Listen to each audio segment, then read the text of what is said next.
Ayan guys. Wow, kitang-kita. Ayan. Oh. Ang daming turista sa tabi ko.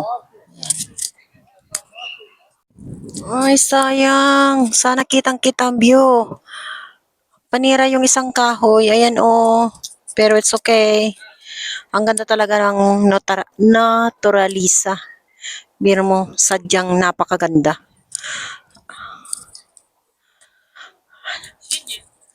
Ayan oh. Sobrang ganda. Ayan siya. May mga lumalapit sa akin. Ayan. Sobrang ganda siya. Dati nung spring ay talagang ang daming bulaklak sa lugar na to. Ngayon naman ay ang pumalit ay berdeng-berde na. Ayan o, dito pa nga lugar yung pinagpa-picturean ko noon. Na pagkarami-raming bulaklak. Ngayon ay ang makikita mo ay berde na. Ayan, pagdating ng spring ay magiging pag nasa parting November ay mawawalan na ng mga dahon yung mga yan. Magiging kalbo na ang mga puno. Mawawala ang dahon kasi nga maglalagas ang kanilang mga dahon.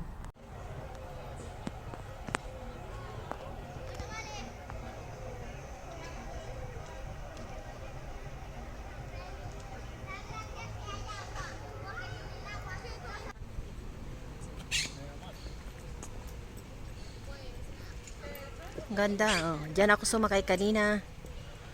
Pataas, pero maglalakad na lang ako pababa kasi mas maganda maglakad. Okay. Ayan guys. Ayan ako. Ang ganda ng paligid. Nakaka-relax. Green na green. Ayan.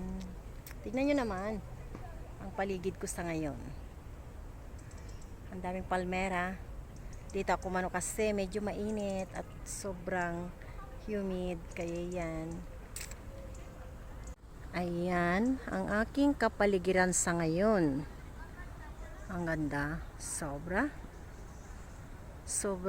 Ma-amaze ka sa mga tanawin. Pumuesto ka lang sa parting medyo mataas, makikita mo na ang buong paligid. Ayan, nakaka-relax. Talaga naman. Napakagandang pumunta sa mga lugar na to. At syempre, kahit panandalian lang ay makakalimutan mo ang ibang problema, makaka-relax ka at malalayo ka ng kaunti sa mga trabaho. Kasi kailangan din natin minsan mag-relax para sa ganon ay ma-refresh ang ating mga isip or ang ating mga utak. Ayan guys, ako'y nagsombrero na kasi sobra ng init.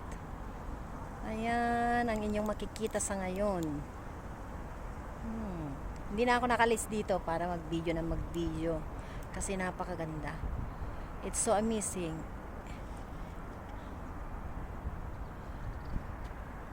Napakaganda ng kalikasan or ang nature. Ayan. Sabi nga nila, nature is so beautiful.